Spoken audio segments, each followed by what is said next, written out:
Assalamualaikum warahmatullahi wabarakatuh. Apa kabar anak-anak? Kabar baik ya. Saya mendoakan semuanya dalam keadaan sehat walafiat dan selalu dalam perlindungan Allah Subhanahu wa taala. Amin amin ya rabbal alamin.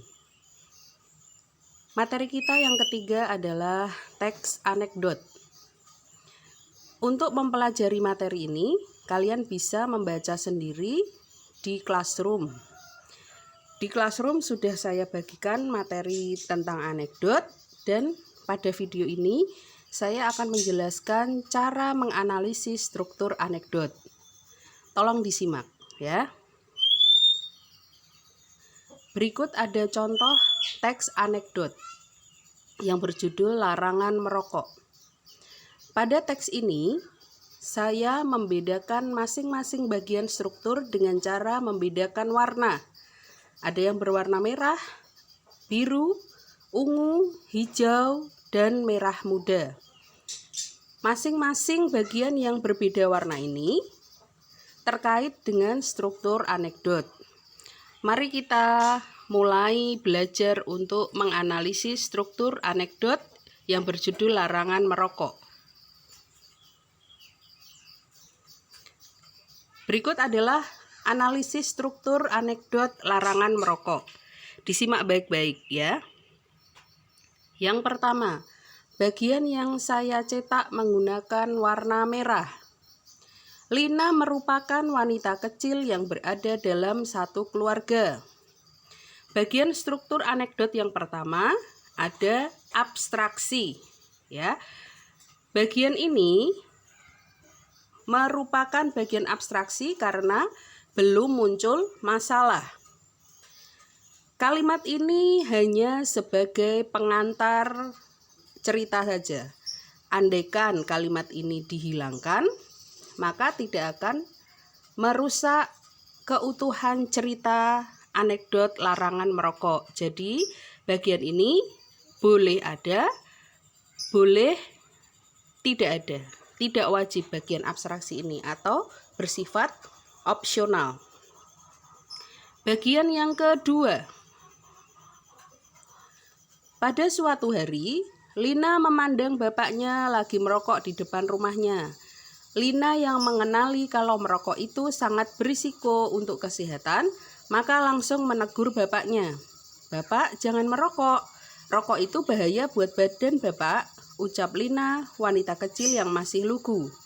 Bapaknya juga merasa malu, lantaran anaknya yang sangat pintar. Bapak Lina juga tersenyum sambil mengusap rambut gadis kecilnya.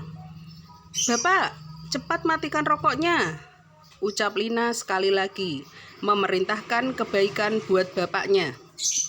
Bagian yang saya cetak berwarna biru ini merupakan bagian orientasi. Ya, struktur yang kedua yaitu orientasi. Mengapa bagian ini disebut orientasi? Karena pada bagian ini mulai muncul masalah yang akan dibahas, yaitu bahwa si Lina melarang ayahnya untuk merokok karena itu berisiko. Ini adalah masalah yang dibahas. Kemudian bagian yang ketiga, coba disimak ya. Saya cetak menggunakan warna ungu. Demi mencari jawaban yang pas, bapaknya juga berkata, "Nak, kamu benar sekali. Ini bapak lagi memusnahkan rokok dengan membakarnya satu persatu. Soalnya jika bakar pabriknya, sekalian ya nggak boleh dong." Bagian ini merupakan bagian krisis. Mengapa bagian ini disebut sebagai bagian krisis? Karena bagian ini merupakan puncak dari permasalahan, atau disinilah letak kelucuan yang tidak lazim ya. Bapak mencari alasan agar tidak terlihat salah di depan anaknya bahwa dia sedang memusnahkan rokok, padahal itu tidak mungkin ya. Memusnahkan rokok satu persatu, satu pabrik, hanya alasan si bapak saja ya. Ini adalah titik kelucuan yang tidak lazim itu.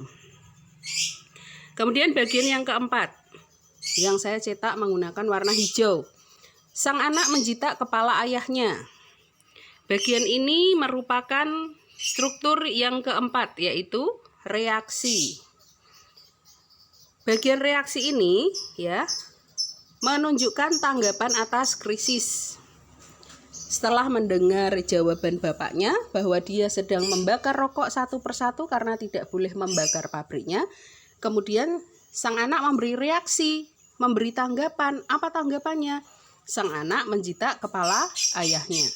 Contoh yang lain, misalnya kalian dicubit temannya, maka reaksi kalian adalah mengatakan, aduh, sakit. Nah, itu adalah contoh reaksi yang berupa tanggapan. Kemudian yang terakhir, bagian yang saya cetak berwarna merah muda. Setelah itu anaknya meninggalkan bapaknya.